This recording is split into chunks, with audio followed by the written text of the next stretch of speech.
avance ensemble dans notre série des vraies questions. On a déjà vu plusieurs questions tout au long de cette série de messages. Et puis, on a discuté quantité ou qualité. Est-ce que je vais faire des œuvres en quantité parce que je ne suis pas capable de faire de la qualité, ou est-ce que je vais vraiment faire des œuvres de qualité, quitte à en faire moins, mais des œuvres que Dieu va apprécier, que Dieu va agréer. La semaine passée, on a vu ensemble à prendre ou à laisser. Est-ce que je prends ou est-ce que je laisse? Est-ce que je prends ce que Jésus me demande de prendre, ou est-ce que je laisse et je décide de faire par moi-même, et quitte à galérer un peu? Ce matin, on continue à avancer dans notre série des vraies questions, parce qu'il y a des vraies questions. Quelquefois, on vient à l'église et on passe des mois, des années, des décennies sur le banc de l'église sans jamais vraiment avoir compris finalement pourquoi je viens à l'église. Qu'est-ce que je fais à l'église? Et puis, c'est quoi le but de venir à l'église? Le but, c'est qu'à un moment donné dans nos vies, on a reçu un appel, l'appel de Christ, et on a désiré répondre à cet appel. Est-ce que je suis le seul ce matin à avoir reçu un appel de Christ, qu'à un moment donné, je me suis posé la question, mais pourquoi est-ce que je n'accepterais pas quelqu'un qui peut changer ma vie pour me donner quelque chose de meilleur? Il y a un appel qui est lancé, puis on a accepté celui-ci. Alors ce matin, on va voir ensemble pourquoi répondre à l'appel. Ça, c'est une question qu'elle est bonne. Ça, c'est vraiment une bonne question.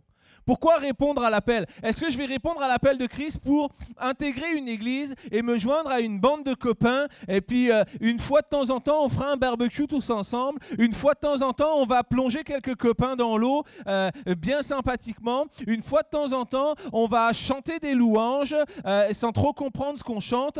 Non! Il y a une nécessité de répondre à l'appel parce que Christ veut donner quelque chose au travers de cet appel-là.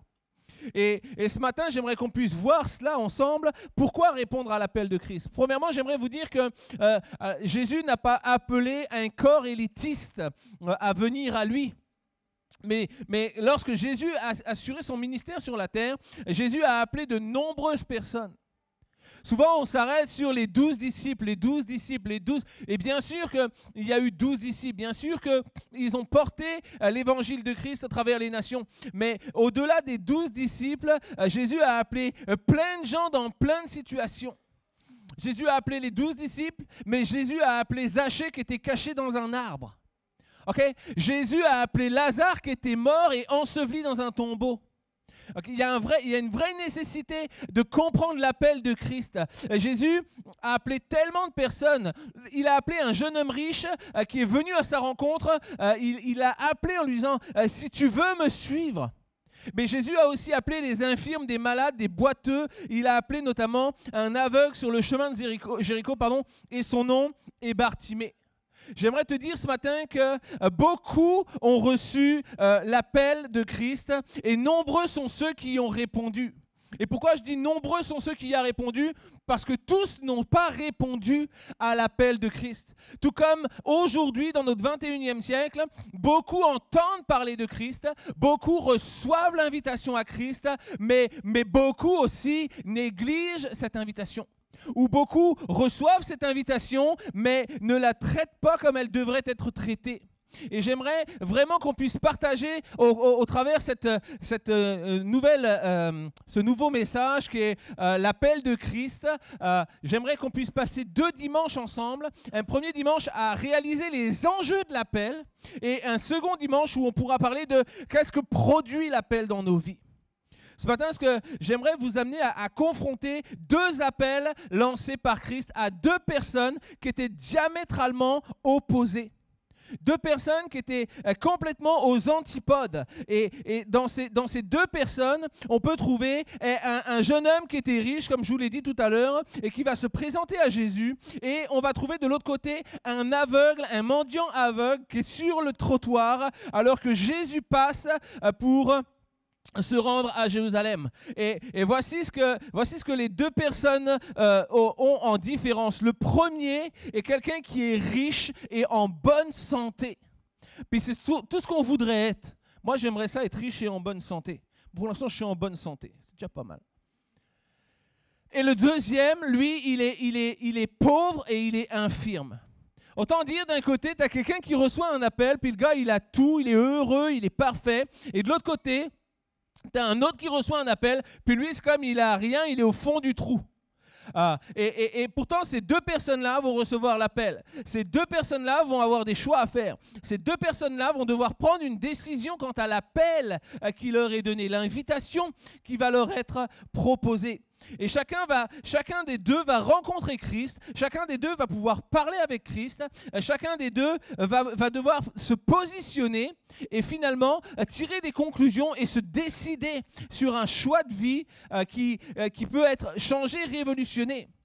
Et je sais que beaucoup connaissent la parole de Dieu. Je sais que beaucoup connaissent, lorsqu'on parle du jeune homme riche, on connaît tous l'histoire du jeune homme riche qui se présente à Jésus et qui dit, voilà, moi je voudrais te suivre, je suis quelqu'un qui est droit, je suis quelqu'un qui est intègre. Et puis on connaît aussi l'aveugle Bartimée qui, alors qu'il est dans sa misère, va entendre que Jésus passe et va commencer à crier à lui.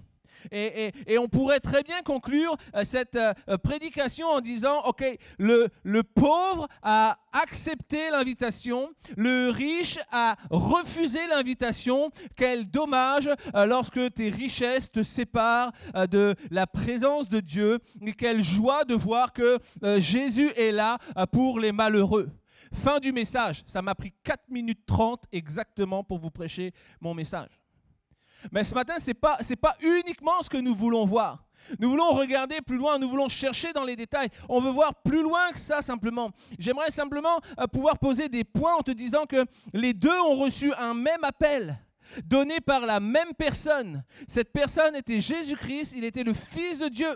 Les deux ont reçu l'opportunité de voir leur vie transformée et changée. Ce n'est pas un vulgaire appel. Est-ce que tu veux prendre un café avec moi? Non. Jésus n'était pas en train d'appeler quelqu'un parce qu'il avait 5 minutes à perdre. Puis qu'il voulait, au lieu de tuer le temps tout seul, il s'est dit, tiens, invitons quelqu'un à passer du temps avec moi. Non, les deux ont reçu une même opportunité de vie transformée et de vie changée. Les deux ont eu la possibilité d'entrer dans le cercle relationnel de Christ, comme chacun des 12 disciples qui avaient été appelés avant. Les deux ont eu ces opportunités-là. Et j'aimerais te dire ceci, l'invitation de Christ n'était pas anodine. Jésus ne s'est jamais arrêté à 12 en disant « Ok, 12, c'est bien ». Non, non, il a passé son temps à appeler des disciples. Et les disciples ne cessaient d'augmenter. Chaque jour, les disciples progressaient. On démarre à 12 disciples appelés qui marchent avec lui. Puis les textes nous disent en Luc 10:1 qu'après cela, le Seigneur envoya 70 autres disciples. Ok, on ne s'est pas arrêté à 12. Jésus ne cherchait pas une bande de potes. Mais Jésus cherchait des disciples, des gens qui allaient écouter, recevoir son enseignement et transmettre son enseignement autour d'eux. Et puis, de 70 disciples qui sont envoyés et qui reviennent heureux, la suite nous parle dans le livre des Actes que c'est 120 disciples qui sont assemblés ensemble dans la chambre haute et qui attendent le Saint-Esprit. Je voudrais te dire ce matin que Jésus n'a jamais eu en tête, en idée de faire un club VIP avec des membres sélects, avec je ne sais quel bijou pour les représenter, ou je ne sais quelle carte de membre, ou je ne sais quel passe-droit pour entrer dans un local hyper prisé, mais inaccessible au monde. Jésus est venu pour toucher et appeler la majorité. Son but était d'appeler chacun à vivre cette vie transformée, à vivre une vie peut-être restaurée, à vivre une vie détachée de la pression politique, de la pression ecclésiastique, de la pression matérielle, de la pression financière. Le but de Christ, l'appel de Christ, c'est de donner à chacun de prendre confiance dans le Dieu révélé. Celui qui est venu et celui qui s'est révélé au travers Christ, ce Dieu-là qui vient pour prendre soin de ceux qui se confient en lui et donner avec libéralité selon le besoin de chacun. J'aimerais te dire ceci, c'est que Dieu n'a pas fait venir Jésus pour attirer une élite. Jésus appelait les nations, il appelle encore aujourd'hui et il appellera encore demain, et ce jusqu'à ce qu'il revienne. Jésus lance encore un appel ce matin. Mais alors que l'appel est lancé, qu'est-ce que je vais faire avec ça? 2 personnes, un même appel, une possibilité identique, mais 2 décisions, 2 compréhensions complètement différentes. J'aimerais qu'on puisse faire ensemble une courte lecture de 2 passages, alors qu'on va lire ensemble dans le livre de Marc, premièrement le chapitre 10, versets 46 à 52, puis le chapitre 10, versets 17 à 22. Et je vous parle ce matin d'un aveugle, d'un mendiant, et je vous parle d'un jeune homme riche. Je vous parle de 2 personnes qui ont eu le privilège de rencontrer Jésus et qui ont eu cette possibilité de dire « Ok, viens et suis-moi ». Le premier texte déclare ceci. Ils arrivèrent à Jéricho lorsque Jésus sortit de la ville avec ses disciples et une assez grande foule. Bartimée, le fils de Timée, était assis en train de mendier au bord du chemin. Il entendit que c'était Jésus de Nazareth et se mit à crier « Fils de David, Jésus, aie pitié de moi !» Beaucoup le reprenaient pour le faire taire, mais il criait beaucoup plus fort « Fils de David, aie pitié de moi !» Jésus s'arrêta et il dit « Appelez-le ». Ils appelèrent l'aveugle en lui disant « Prends courage, lève-toi, il t'appelle ». L'aveugle jeta son manteau, en se levant d'un bond, il vint vers Jésus. Jésus prit la parole et lui dit « Que veux-tu que je fasse pour toi ?» « Mon maître, lui répondit l'aveugle, que je retrouve la vue. » Jésus lui dit « Vas-y, ta foi t'a sauvé. » Aussitôt il retrouva la vue et il suivit Jésus sur le chemin. Nous avons ici le cas d'un homme qui appelle Jésus, qui rencontre Jésus, qui parle avec Jésus et qui décide de suivre Jésus. Mais face à ça, j'aimerais qu'on puisse prendre un autre texte, toujours dans Marc 10, les versets 17 à 22, ça se passe un peu avant. Et le texte nous dit ceci, comme Jésus se mettait en chemin, un homme accourut et se jeta à genoux devant lui. Voyez simplement le désir que cet homme avait de pouvoir parler avec Jésus. Okay, il y a la même envie que Bartimée. Il y a un même besoin, un même désir. Et alors qu'il est là, il court, il se jette à ses pieds et il dit « Bon maître, que dois-je faire pour hériter la vie éternelle ?» Et Jésus lui dit « Pourquoi m'appelles-tu bon? Personne n'est bon si ce n'est Dieu seul.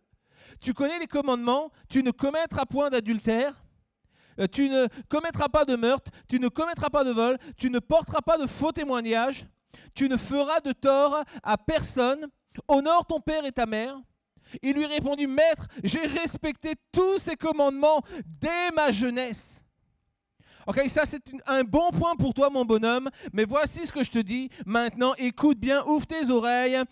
L'ayant regardé, le texte nous dit Jésus l'aima. Jésus l'aima.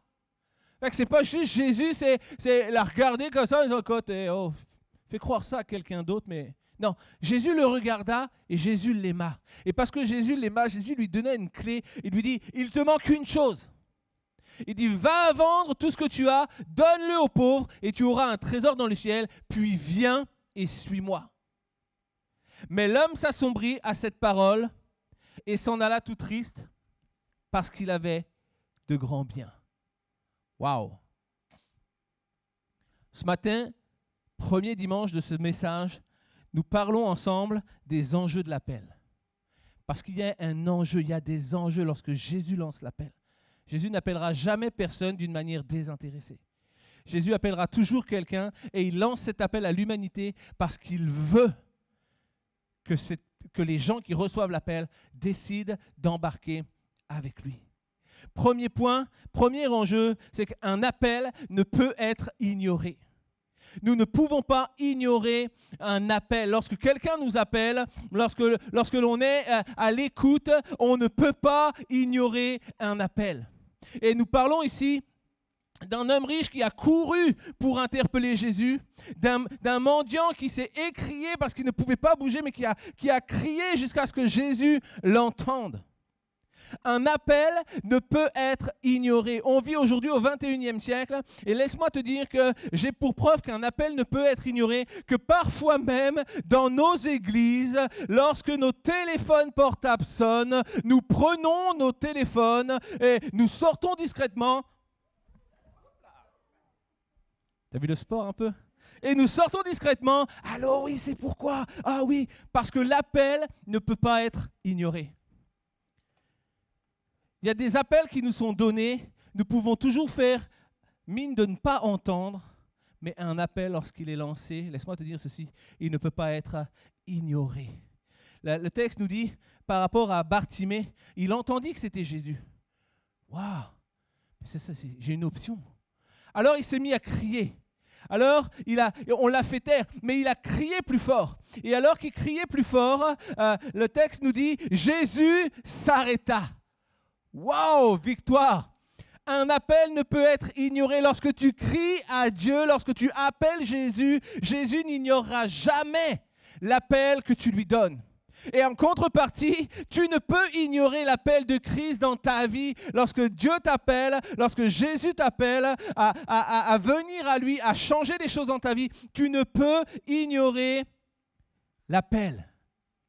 L'appel ne peut pas être ignoré. Premier point, on a tous, nous qui sommes parents, peut-être pour les jeunes, quand vous serez parents, vous connaîtrez ça, mais on a tous expérimenté à un moment donné, un après-midi d'été, tu es en voiture et tu t'en vas avec ton petit bébé de quelques mois et tu t'en vas pour l'après-midi faire une balade, tu es content et puis alors que tu as prévu d'aller au zoo, manger à McDo, faire une balade au bord du lac, et d'un coup dans la voiture, le bébé commence à pleurer.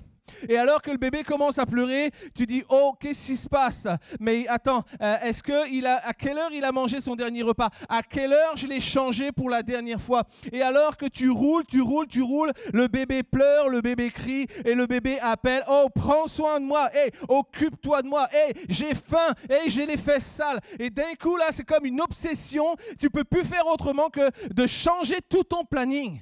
Parce que le bébé appelle, parce qu'il y a un besoin, parce que le bébé crie et que la seule mission que tu as à présent, c'est trouver une bretelle de sortie d'autoroute, trouver un café, trouver une station d'autoroute pour changer ton bébé, nourrir ton bébé, répondre à ses besoins parce que tant que tu n'auras pas répondu aux besoins, il continuera de pleurer, il continuera de hurler et il continuera de réclamer parce qu'il attend quelque chose. OK, pouvons-nous prendre conscience simplement que Jésus appelle chaque jour. Jésus nous veut. Jésus nous réclame et Jésus passe son temps à nous appeler. Jésus passe son temps à frapper à la porte de nos cœurs et tu peux passer une vie aussi longue soit-elle sans connaître Jésus-Christ. Mais toi qui es là aujourd'hui, toi qui es peut-être là pour la première fois, tu ne peux pas, à partir de demain, tu ne pourras pas dire que tu n'as pas entendu l'appel de Christ parce que Jésus t'appelle.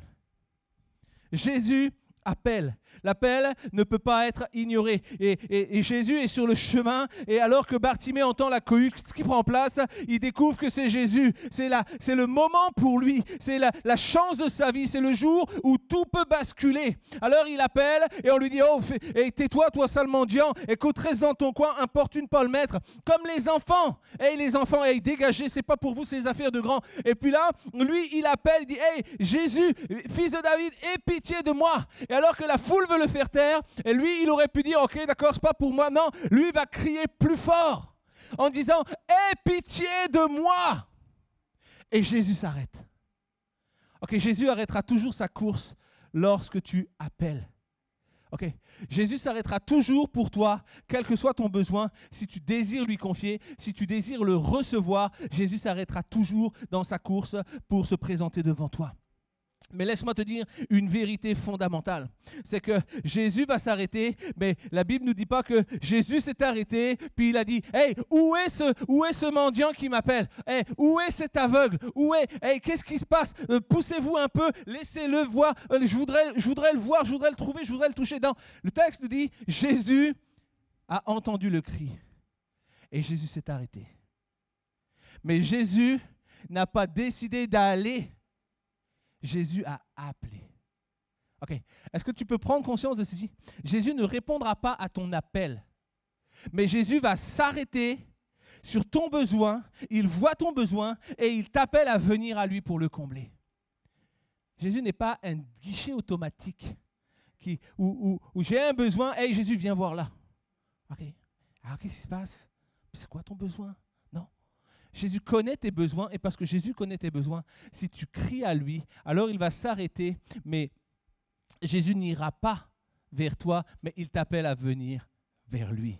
Et il voit ton besoin et il t'appelle à venir à lui pour combler ce besoin. Ça, c'est le premier point. Un appel ne peut pas être ignoré. De la même façon que Jésus n'ignorera jamais l'appel que tu lui lances, tu ne peux pas en retour ignorer l'appel que Jésus te lance. Puis Jésus t'appelle à quelque chose de meilleur. Jésus t'appelle à quelque chose de plus grand. Le deuxième enjeu de l'appel, c'est qu'un appel nécessite une réponse. Un appel nécessite une réponse. Alors que le samedi et le dimanche matin, c'est le moment où je suis vraiment dans le message. Je prépare mon message et je fais, et je vous le dis en vitesse, parce que plusieurs essaient de m'appeler tout le temps, et encore hier, l'après-midi, plusieurs ont essayé de m'appeler. Enfin, arrêtez de m'appeler le samedi et le dimanche, je ne décroche pas. C'est ok, je vous le dis. Mais un appel nécessite une réponse. Et hier, alors que les gens m'appelaient, je ne décrochais pas, j'étais dans mon message, puis je sais que mon téléphone y vibre, je ne sais même pas qui c'est qui m'appelle, mais ok, je ne réponds pas. Et alors que mon téléphone y vibre, il s'arrête. Et il revibre aussitôt. Et il s'arrête. Et il revibre encore parce qu'un appel nécessite une réponse. Oh, je t'appelle, réponds-moi. Un appel nécessite une réponse. Et lorsque Jésus nous appelle, Jésus nous dit, oh, je t'appelle. Donne-moi une réponse, dis-moi quelque chose. Fais-moi savoir ce que tu veux. L'appel nécessite la réponse. Et alors que Jésus est là, Jésus s'arrête sur Bartimée et il dit, appelez-le. Appelez-le. Il n'a pas dit je vais y aller, il a dit appelez-le, dites-lui je veux le voir. Et faites-moi savoir c'est quoi sa réponse. Jésus nous appelle et Jésus attend une réponse de notre part. Nous devons prendre conscience de ce que Jésus veut faire au travers l'appel qu'il nous lance. Et alors que Jésus appelle Bartimée, voici 3 mots que la foule va lui dire à Bartimée. Elle va dire prends courage, lève-toi, il t'appelle. Okay.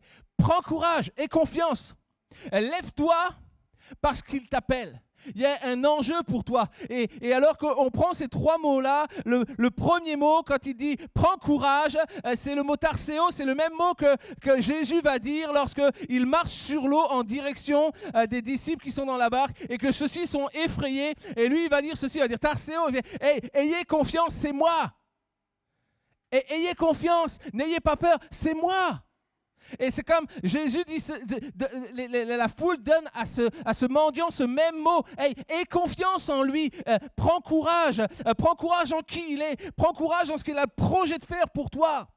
Ensuite, il va dire lève-toi, et c'est le même mot qui a été donné au paralytique, alors que le paralytique est dans son lit, et que Jésus va lui dire lève-toi, Égéro. Et il va dire, c'est comme réveille-toi. C'est relève-toi, c'est réveille-toi du sommeil de la mort, reviens à la vie. Et j'aimerais te dire ceci, c'est que le paralytique, toute sa vie était résumée à un coin de trottoir et à une main tendue. Et c'est comme la foule est là, puis au début la foule lui dit « Oh oui, oh, tais-toi, oh, chut. Importune pas le maître. » Et alors que le maître l'appelle, d'un coup la foule dit « Oh, il t'appelle. Prends courage, lève-toi. » Et c'est exactement ce qu'ils lui disent. Et Guéros, hey, tu vas passer de la mort à la vie. Tu vas pouvoir te lever, tu vas pouvoir changer ta destinée. Lève-toi. Il t'appelle, phonéo, il te convoque pour un entretien divin. Il t'appelle à quitter un lieu pour venir dans un autre. Ça c'est le mot phonéo. Il t'appelle à quitter ce lieu dans lequel tu vis pour passer dans un autre. Il t'appelle à changer ton lieu de destination. Il t'appelle à changer ton cadre de vie. Il t'appelle à transformer ton quotidien. Il t'appelle. Quelle réponse allons-nous donner lorsque Jésus appelle? Quelle est la réponse que je veux apporter ce matin à Jésus? Il t'appelle. Et le texte nous dit que, alors qu'il l'appelle, l'aveugle se lève d'un bond. Il se lève d'un bond. Il a ce désir. Waouh, je ne laisserai pas passer ma chance. J'ai cette opportunité de rencontrer Jésus. J'ai cette opportunité de voir ma vie changer. Alors, je vais répondre à cet appel. Alors, je me lève d'un bond. Et face à cette décision, nous pouvons voir ce même appel lancé au jeune homme riche. Le texte nous dit, l'ayant regardé, Jésus l'aima. Jésus aimait ce jeune homme riche, qui était probablement quelqu'un qui était sincère, qui était intègre, qui était honnête, qui était droit, qui était quelqu'un qui avait peut-être tous les prérequis pour marcher avec lui. Mais alors que Jésus le regarde et Jésus l'aime, il lui dit, il te manque une chose. Il te manque une chose. Va vendre tout ce que tu as et donne-le aux pauvres et tu auras un trésor dans le ciel. Puis viens et suis-moi. Marquons un temps, 5 minutes là. C'est un même arrêt de Jésus pour des mêmes personnes qui lui réclament quelque chose. C'est la même proposition qu'il leur est faite. C'est des enjeux, bien entendu, des enjeux différents, des situations différentes, des abandons différents. Et donc, 2 analyses complètement différentes entre Bartimée, le mendiant aveugle, et ce jeune homme riche, plein aux as, et qui n'a pas de besoin particulier. Si ce n'est le seul truc qu'il voulait, lui, c'était suivre Jésus. Et alors que Jésus offre à ces 2 personnes le même projet, Jésus offre à ces 2 personnes le même amour, Jésus offre à ces mêmes personnes la même proximité avec lui, la possibilité d'un même bonheur, la possibilité d'un même avenir. Et au moment où il propose ça, Bartimée, lui, il a un besoin. Bartimée, il a besoin que ses yeux s'ouvrent. Il a besoin de voir à nouveau. Il a besoin que sa vie soit transformée. Et le jeune homme riche, lui, il n'a pas de besoin particulier. Lui, tout ce qu'il veut savoir, c'est « Jésus, comment je peux faire pour te suivre? Comment est-ce que je peux faire pour marcher avec toi ?» Et Jésus fait cette même proposition. La différence, c'est que Bartimée est en souffrance, mais le jeune homme, lui, est dans l'abondance. Bartimée, il accepte de tout abandonner. Puis le jeune homme riche, lui, il va refuser de tout laisser. Est-ce que tu peux comprendre avec ça, avec moi? C'est qu'on est toujours prêt à abandonner ce qui nous fait mal. Mais on n'est jamais prêt à abandonner ce qui nous fait du bien. Puis la vraie question, c'est, est-ce que ce qui te fait du bien plaît à Christ? C'est ça l'essentiel. Est-ce que ce qui te fait du bien plaît à Christ? OK, peut-être tu aimes l'argent à tel point que tous tes week-ends, c'est travail au noir, et puis je fais de l'argent, je fais de l'argent, je fais de l'argent. OK, peut-être ton plaisir, c'est 23h30, le vendredi soir, Canal+, film érotique, j'aime ça, ça me fait du bien, ça me donne des idées. OK, il y a des choses qui nous font du bien, mais est-ce que ce qui nous fait du bien plaît à Christ? Puis ça, c'est la question que Jésus pose. C'est pour ça qu'il dit à ce jeune homme riche, il dit, il te manque quelque chose. C'est comme, il y a juste une chose entre toi et moi. C'est l'amour que tu portes à tes biens qui est encore numéro 1 devant moi. Alors il lui dit, si tu veux me suivre, abandonne tout ça, donne-le aux pauvres et viens et suis-moi. La réalité, c'est que Christ fait la même proposition, puis on a tous besoin de se séparer de ce qui vient comme interférer entre nous et Dieu. Et la clé de ceci, c'est que Dieu t'appellera toujours à abandonner ce qui dans ta vie va t'éloigner de lui. Okay? Et à ce moment-là, qu'est-ce qui éloigne Bartimée de Christ? Sa souffrance, son infirmité. Parce qu'il est aveugle, parce qu'il ne peut pas se lever, il ne peut pas décider de marcher, il ne peut pas se décider d'avancer par lui-même et de suivre Jésus-Christ. Puis lui, ça, c'est ce qui l'empêche de venir à Christ, c'est ce qui l'empêche de marcher avec Christ, c'est ce qui l'empêche d'aller partout où Christ va, son infirmité. Alors bien sûr que lui, il va dire, mais ça, je suis prêt à l'abandonner. Moi, je la délaisse, cette infirmité. Mais le jeune homme riche, c'est plus compliqué. Parce que lui, il a l'amour de ses biens. Lui, il a l'amour. Et puis le texte nous dit que c'est ses biens qu'il aimait. Puis il n'a pas été capable de délaisser ses biens pour aimer Jésus-Christ. Il n'avait pas compris que ce que Jésus lui proposait était tellement plus grand que ce qu'il pouvait avoir. Jésus a posé cette même question et Jésus pose encore cette question ce matin. Es-tu prêt à délaisser ce qui t'éloigne de lui? Alors Jésus lance cette même question pour tout le monde. Mais quelle est la réponse que nous allons apporter ce matin? J'aimerais te dire ce matin, en troisième point, c'est qu'un appel peut être accepté ou rejeté. L'appel peut être accepté ou rejeté. Il y a une réalité, c'est qu'il y a toujours des enjeux lorsque Christ nous appelle. Et alors que le jeune homme riche refuse l'appel, j'aimerais te dire que le jeune homme riche avait reçu le même appel que beaucoup. Les 12 disciples avaient reçu ce même appel. Et il n'a pas fait différemment. Il a dit, OK, laisse là tout ce que tu as et suis-moi. C'est ça que Jésus a dit. Et alors que les 12 disciples sont là avec Jésus, les 12 disciples, Jésus ne les a pas créés. Ce n'est pas des gens qui n'avaient rien, qui ne possédaient rien, et que Jésus a créé pour dire, je veux 12 copains pour avancer avec moi. Okay. Jésus ne les a pas trouvés non plus dans le fond d'une grotte en disant, hey les gars, qu'est-ce que vous faites là? Nous, on est les 12, je ne sais pas, on attend. Ah oui, si vous n'avez rien à faire, venez avec moi. Vous n'avez pas de travail, vous n'avez pas de projet, rien du tout. Hey les gars, venez avec moi. On va faire le job ensemble.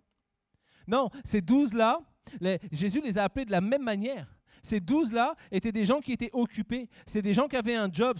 Certains étaient même des entrepreneurs. Et ils ont tout laissé pour suivre Jésus. Et la mesure de foi, c'est ce qui fait la différence. C'est parce que ces gars-là ont entendu Jésus et ils ont eu l'assurance de voir en Christ le Seigneur de toutes choses. Okay, il est celui qui nous appelle, mais parce qu'il nous appelle, il est celui qui ne nous laissera pas tomber. Il est celui qui nous apprendra, il est celui qui pourvoira et nous faisons confiance à Dieu pour tout ce que nous allons avoir comme besoin. Ils savaient qu'ils avaient reconnu en Jésus le Seigneur qui prend soin d'eux, qui prend soin de leurs affaires, qui prend soin de leurs besoins et qui assure qu'ici-bas, il y aura toujours quelque chose pour eux, mais que leur trésor n'est plus en bas, mais leur trésor est dans le ciel, là où la rouille ne peut pas abîmer et là où les voleurs ne peuvent pas dérober. Ok, j'accepte, Seigneur, de marcher avec toi. Et ce jeune homme riche avait la même option, la même opportunité, mais lui, il a refusé l'appel parce qu'il pensait qu'il allait perdre quelque chose. Savez-vous que le point noir de notre affaire, c'est quand tu penses que tu perds quelque chose. Lorsque tu viens à Christ, puis tu penses que tu vas perdre quelque chose. Et moi, je te dis avec beaucoup d'humilité, c'est que j'ai fait partie de ceux qui pensaient que j'allais perdre quelque chose si je venais à Christ. Mais ça a été long de venir pleinement à Christ. Parce que j'aimais bien le monde, j'aimais bien ce qu'il me procurait, mais j'aimais bien le Seigneur, puis j'aimais bien qu'il me protégeait. Mais si vraiment tu veux marcher avec Jésus, tu n'as pas le choix à un moment donné que de décider, de faire un choix et d'aller pleinement. Pendant plusieurs années, au début de ma conversion, je pensais que j'allais perdre ma liberté. Ça, c'est le premier point. Oh, que tu viens à Jésus, là, tu n'es plus libre de rien. Que tu es enchaîné dans une église, là, puis on te dit ce que tu dois faire, on te dit ce que tu ne dois pas faire. Puis si tu as le malheur de faire ce que tu ne dois pas faire, là, tu vas prendre une bonne fessée évangélique. Comme ça. Dieu ne va jamais rien t'interdire. Ouais. Si Dieu avait voulu interdire, là, aujourd'hui, on ne serait pas là. Parce que Dieu aurait interdit à Adam et Ève de toucher à l'arbre de la connaissance du bien et du mal. Mais Dieu nous fait avec le libre arbitre. Dieu nous a créé avec ce choix, cette possibilité. Okay. Tu ne perds rien quand tu viens à Christ. Moi, je croyais que j'allais perdre ma liberté. Je croyais que j'allais perdre mon droit de rire, mon droit de m'amuser. Parce que moi, rire et m'amuser, c'est ma vie. Plus que de travailler. Et je croyais vraiment que j'allais perdre ça. Puis j'étais vraiment comme en difficulté. Je pensais que j'allais perdre ma folie. Je pensais que j'allais perdre mon indépendance. Parce que moi, je suis un gars, je me drive tout seul. Je me suis fait tout seul. J'ai besoin de personne. Puis ça, c'était ma mentalité. Puis alors que je pensais ça, je pensais vraiment que j'allais perdre tout ça en venant à Christ. Et savez-vous quoi? J'ai pensé longtemps que j'allais perdre quelque chose en acceptant Christ. Et la réalité, savez-vous quoi? J'ai perdu beaucoup. J'ai perdu énormément en venant à Christ. J'ai perdu ma honte. J'ai perdu la honte de mon passé, la honte de mon histoire. J'ai perdu la haine que j'avais contre ceux qui m'ont humilié ou ceux qui m'ont trompé. J'ai perdu la peur de ne pas y arriver. J'ai perdu ma timidité.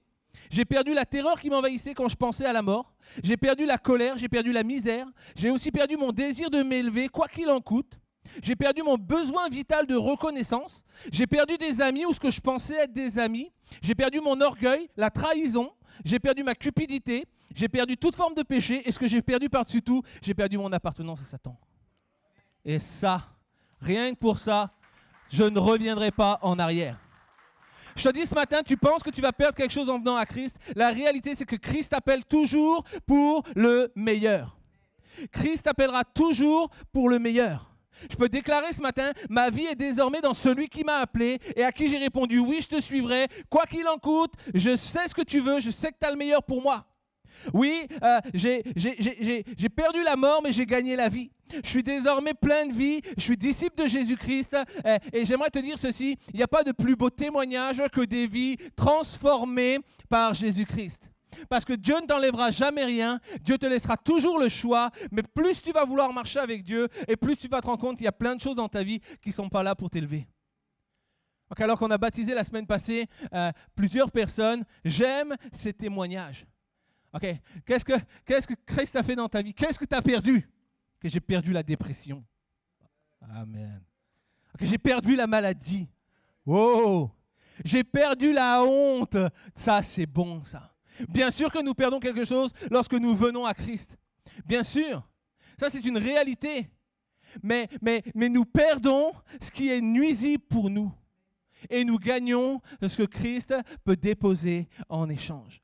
Toute chose que tu vas retirer, que tu vas laisser l'Esprit de Dieu retirer de ton cœur, de ton âme, de tes pensées, Dieu va le combler avec quelque chose de plus grand, quelque chose de plus précieux, un trésor que tu récolteras lorsque tu seras dans les cieux. Ça, c'est une réalité. J'aimerais, avant de conclure, te dire que l'appel, cet appel que Jésus lance, l'appel est fragile. Et c'est pourquoi nous devons être vigilants. L'appel est fragile. Répondre à l'appel ne te certifie pas une vie de disciple permanent. Répondre à l'appel ne te délivre pas non plus une attestation d'éternité. Répondre à l'appel de Christ est un engagement pour lequel il va falloir une protection particulière. Parce que lorsque tu dis oui à Christ, wow, tu dis non à l'ennemi. Hey. Lorsque tu dis oui à Christ, tu dis non à l'ennemi. Et c'est pourquoi il va falloir une protection particulière, parce que l'appel est fragile, parce que à tout moment, il peut y avoir des difficultés. À tout moment, on n'est pas solide et inébranlable parce qu'on a dit oui à Jésus-Christ. Bien sûr, on le devient avec le temps, mais la réalité, c'est qu'un pas grand-chose peut nous faire revenir en arrière. Okay. Même les gens qui étaient les plus proches de Jésus ont à un moment donné passé par des temps de difficulté. Judas a fini par trahir Jésus parce qu'il était cupide. L'amour de l'argent, le désir de richesse a fait qu'il a livré Jésus pour 30 écus. 30 écus qu'il a regretté, qu'il est allé restituer, mais tout était fait, tout était trop tard. Pierre a trahi Jésus parce qu'il a eu peur. Okay. Pierre a trahi Jésus parce qu'il a eu peur. Le peuple, la foule qu'il avait béni, qu'il avait nourri, qu'il avait, pour beaucoup, il avait guéri, restauré. Et cette foule, ce peuple, a trahi Jésus parce qu'il y avait une pression religieuse sur leurs épaules. L'appel est fragile. Et tu dois protéger l'appel de Christ. Tu dois protéger l'appel de Christ parce que dire oui à Jésus, c'est dire oui à l'opposition qui veut te stopper dans ta course. Lorsque tu dis oui à Jésus, tu dis oui à l'opposition qui va venir contre toi. Parce que l'ennemi ne te laissera jamais avancer pleinement et sereinement. Parce que son but, c'est de te déstabiliser. Alors nous pouvons, bien sûr, comme Judas ou comme Pierre, on a encore une fois deux extrêmes, deux gens qui ont fini par trahir, mais on a aussi deux images. L'image de cette souffrance éternelle et l'image de cette restauration éternelle. Et pendant que j'appelle les musiciens à venir pour me rejoindre et conclure ce premier volet de ce message, j'aimerais simplement te dire que le dernier point, c'est que l'appel réclamera toujours une action de notre part. L'appel réclamera toujours une action de notre part. Et pendant qu'on prépare ce chant merveilleux qu'on a chanté juste avant, Souverain insondable, mon âme désire plus de toi. J'aimerais te dire ceci, l'appel réclame une action particulière de notre part. Lorsque tu téléphones et que tu insistes sur mon téléphone portable le samedi, tu attends que je décroche. Et j'ai le choix de décrocher ou de ne pas décrocher. C'est mon choix, ma décision. Mais je peux ne rien faire et je peux lancer une action. Je vais prendre mon téléphone et dire « Allô, c'est pourquoi? Pizza 4 fromages ?» Non, c'est une erreur de numéro, monsieur, pardon. Nous avons toujours une opportunité. Jésus appelle. Jésus a appelé les 12. Jésus a appelé Bartimée. Jésus a appelé le jeune homme riche. Autant d'appels et autant de réponses, tantôt positives, tantôt négatives. Parce que le texte, que la parole de Dieu ne nous dit pas, la parole de Dieu nous dit que Jésus en a appelé 12. Mais ce que j'aimerais savoir, c'est pour arriver à 12, combien Jésus en a appelé au départ? Pour en avoir 12 avec lui. Pour en avoir 12 qui marchent avec lui. On dit généralement que, quelles que soient les actions qu'on lance, on a toujours en moyenne 10% de résultats dans nos campagnes de prospection, dans nos campagnes commerciales. Et on a 10% de résultats. Ça veut dire que pour avoir 12, peut-être Jésus en a appelé 120. Mais peut-être Jésus était sur un territoire hostile. Peut-être il en a appelé 1200, 12 000. Jésus appelle. Mais l'appel réclame une action de notre part. Est-ce que j'entends l'appel ce matin? Et est-ce que je veux dire, je suis là et je veux me tenir avec toi? Je veux répondre à ton appel. Parce que je veux être de ceux qui vont avancer derrière toi. Bartimée a accepté de se lever. Bartimée est allé, il a rencontré Jésus. On verra la semaine prochaine, Bartimée a eu la foi pour recevoir sa guérison. Et parce que Bartimée a tout reçu, Bartimée a eu des yeux ouverts et le texte nous dit, et il se mit à suivre Jésus. Est-ce que je veux ce matin déclarer, j'entends l'appel? Peut-être tu as entendu l'appel des mois, des années auparavant, mais peut-être chaque jour qui passe est un nouvel appel lancé pour toi. Mais ce que Christ veut ce matin, c'est est-ce que tu entends l'appel? Est-ce que tu veux répondre à l'appel? Et si tu as ce désir de répondre à l'appel, est-ce que tu veux te lever et marcher à sa suite? Pourquoi répondre à l'appel? Parce que l'appel t'amène dans une destinée divine. Pourquoi répondre à l'appel? Parce que l'appel te rapproche de Christ, le Sauveur. Pourquoi répondre à l'appel? Parce que l'appel et la présence de Christ dans ta vie va littéralement changer ta destinée. Est-ce que ce matin nous sommes là et nous déclarons, nous voulons répondre à l'appel? Seigneur, ce matin, l'Église est là. Et alors que l'Église se tient dans ta présence, Seigneur, nous voulons recevoir cet appel. On veut recevoir favorablement dans nos cœurs. On veut s'approprier cet appel. Pour moi personnellement. Et je veux déclarer, Seigneur, je serai là. Seigneur, je veux être de ceux qui vont te suivre. Je veux être de ceux qui, chaque jour, quoi qu'il en coûte, quoi qu'il se passe, vont continuer à marcher avec toi. Tu es le Seigneur de ma vie, celui qui peut tout changer. Alors Seigneur, ce matin, on se tient là. Seigneur, ce matin, je suis là devant toi. C'est la prière que chacun de nous peut faire. Je suis là devant toi. Et alors que tu appelles, ou peut-être alors que tu rappelles, on veut se lever, Seigneur. On veut dire, ok, peut-être on est resté assis longtemps sur ce trottoir, le trottoir de la misère, comme Bartimée. le trottoir de la honte, comme Bartimée, le trottoir de l'oubli, comme Bartimée, le trottoir de l'indifférence, comme Bartimée. Mais alors que Jésus passait, et alors que Jésus est là ce matin, alors que Jésus appelle, alors que Jésus déclare, qu'est-ce que tu veux que je te fasse? Seigneur, ce matin, on veut se lever et on veut proclamer ce dont nous avons besoin. On veut proclamer ce que nous avons besoin que tu fasses dans nos vies. Et alors qu'on va prendre ce chant, souverain insondable, je t'invite simplement à te lever avec moi et à commencer à parler avec Dieu. Commencer à parler à Jésus.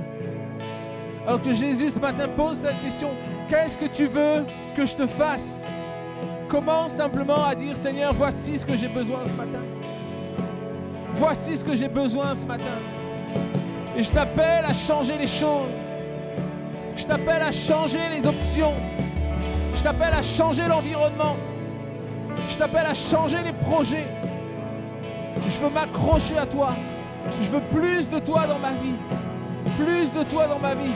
Pour appréhender d'une manière différente maintenant toutes les options qui se présentent à moi. Pendant qu'on prend ce chant ensemble, l'Église se lève et l'Église tend ses bras en disant, Seigneur, on est là ce matin. On désire plus de toi. Alors viens, Saint-Esprit.